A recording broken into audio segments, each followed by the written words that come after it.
Hello everyone. Our next question is question number 17 from exercise 5.4. ठीक है, तो question क्या कह रहा है? Prove that two vectors whose direction cosines are given by the relation AL plus BM plus CN equal to 0 and FMN plus GNL plus HLM equal to 0 are perpendicular. ठीक है, ये वेक्टर क्या होंगे? Perpendicular होंगे only if f by a plus g by b plus h by सी क्या हो जाएगा? 0। ठीक है, इसका मीनिंग क्या है? दो वेक्टर हैं और दो वेक्टर के डायरेक्शन कोसाइन है, उनका कुछ रिलेशन दे रखा है कि A L plus B M plus C N equal to 0, similarly F M N G N L plus H L M equal to 0। तो कह रहा है दोनों वेक्टर जब भी परपेंडिकुलर होंगे जब ये कंडीशन आ जाएगी। ठीक है, तो अगर दो वेक्टर हैं, मान लेते हैं ए वेक्टर है और एक बी वेक्टर है, पहले वेक्टर के जो डायरेक्शन कोसाइन है वो L one M one N one let कर सकते हैं, दूसरे के L two M two N two let कर सकते हैं। अगर ये दोनों परपेंडिकुलर हैं तो इसका मीनिंग है L one L two plus M one M two plus N one N two equal to 0।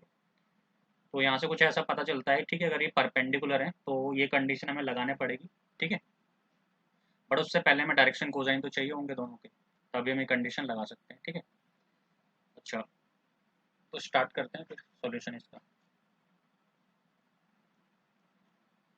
ठीक है, तो पहला जो रिलेशन है वो है A L B M C N equal to कितना? 0। इक्वेशन नंबर 1 है ये। ठीक है, और इक्वेशन नंबर 2 क्या है? F M n plus g N L plus H L m. ठीक है, इक्वल टू 0। इक्वेशन नंबर क्या है? 2 है।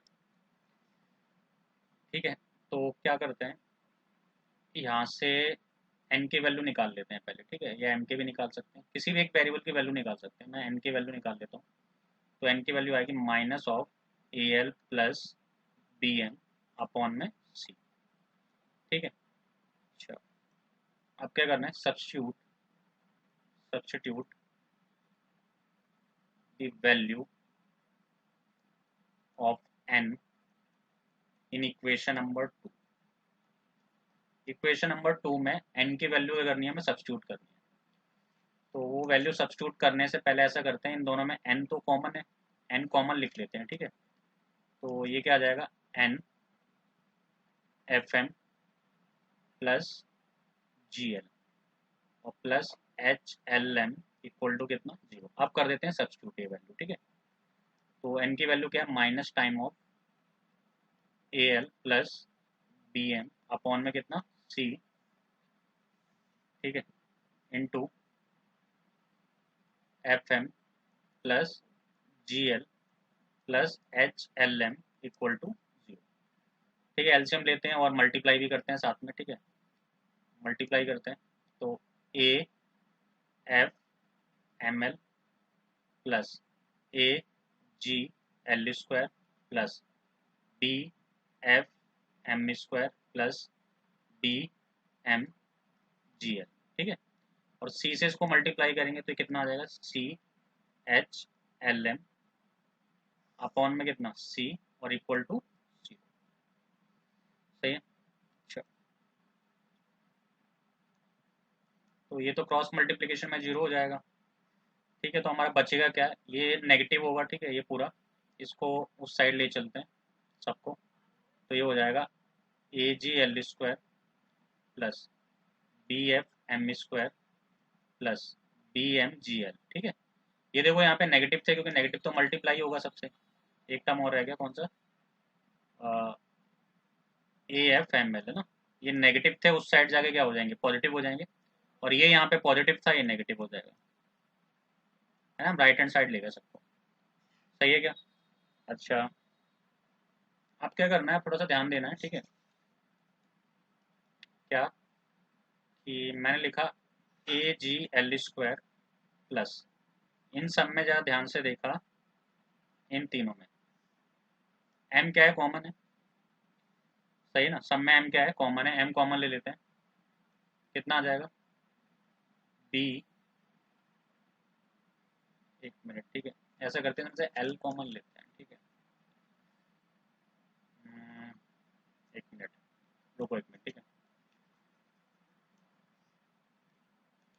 अभी क्या करते हैं, इसको डिवाइड करते हैं पहले, एम स्क्वायर से बाद में लेंगे कॉमन, ठीक है। पहले डिवाइड कर देते हैं एम स्क्वायर को, whole equation is divided by M square, तो कितना आ जाएगा, ए जी, इसको मैंने लिख लिया एल बाय एम का square, plus B F, M square से तो ये डिवाइड हो जाएगा कंप्लीट, ये हो जाएगा b g L by m, a f l by M, और c h m by l, ये आ जाएगा क्या, सॉरी एम स्क्वायर से कर रहे हैं तो एल बाय क्या आएगा, एम आएगा, ठीक है।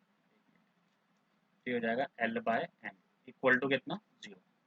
अब क्या करो ना, एल बाय एम है, इसको ऐसे लिख लो, ठीक है, ए जी एल बाय एम का स्क्वायर। अब इस सब में क्या है, एल बाय एम कॉमन है तीनों टर्म में, तो एल बाय एम कॉमन ले लो, तो क्या बचेगा, B G plus A F minus C H into में एल बाय एम और plus B into F equal to 0, ठीक है। अच्छा अभी क्वाड्रेटिक बन गई, ठीक है, अब ध्यान से देखो, ये quadratic in L by M बन गई। अब एल बाय एम को थोड़ी देर के लिए, ठीक है, या तो एज्यूम कर लो, थोड़ा सा एज्यूम कर लो, ठीक है, ये क्वाड्रेटिक बन चुके हैं भाई, ठीक है, किसमें, एल बाय एम में।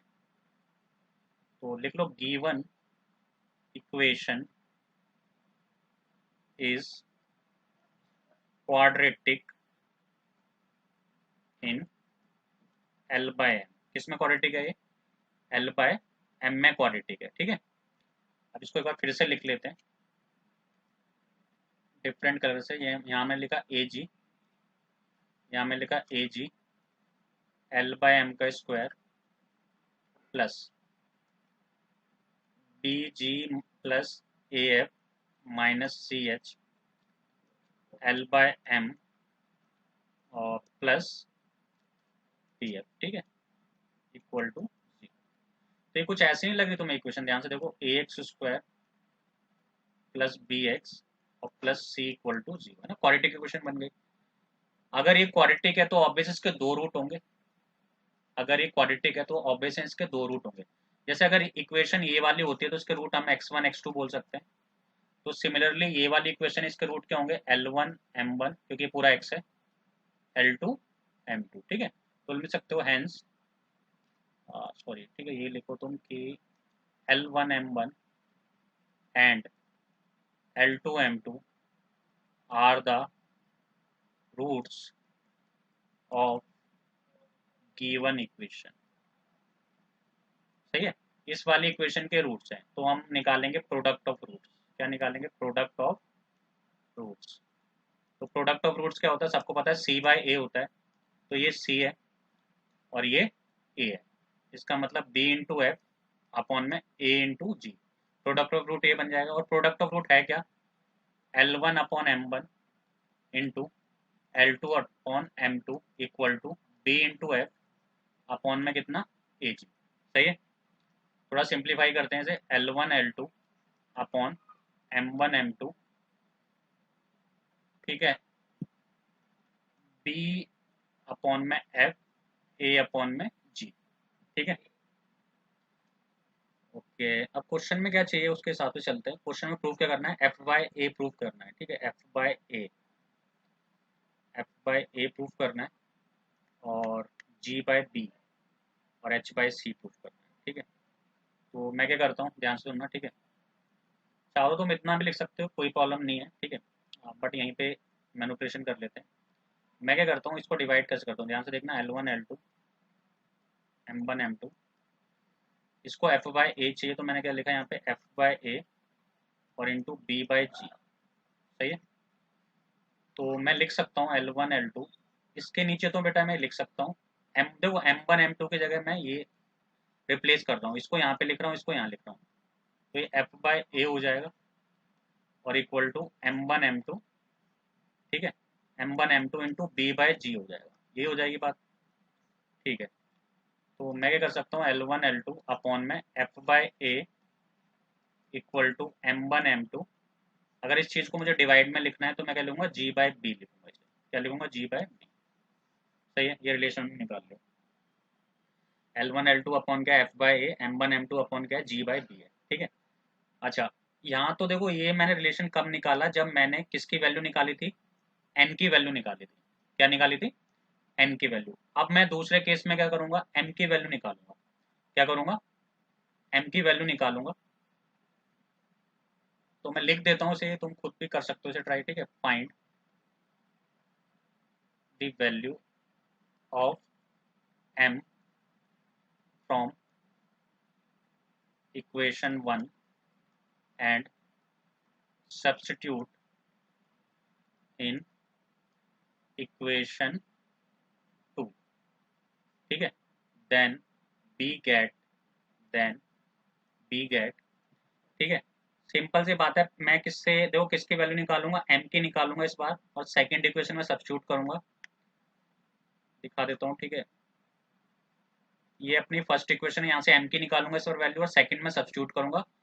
फिर फिर ठीक है, सेकंड में सब्स्टिट्यूट करने के बाद फिर मैं किससे डिवाइड करूंगा, एन से डिवाइड करूंगा इस बार, एन स्क्वायर से। किससे डिवाइड करूंगा, एन स्क्वायर से, ठीक है। तो मैं डायरेक्ट लिख सकता हूँ, देन वी गेट, एक मिनट,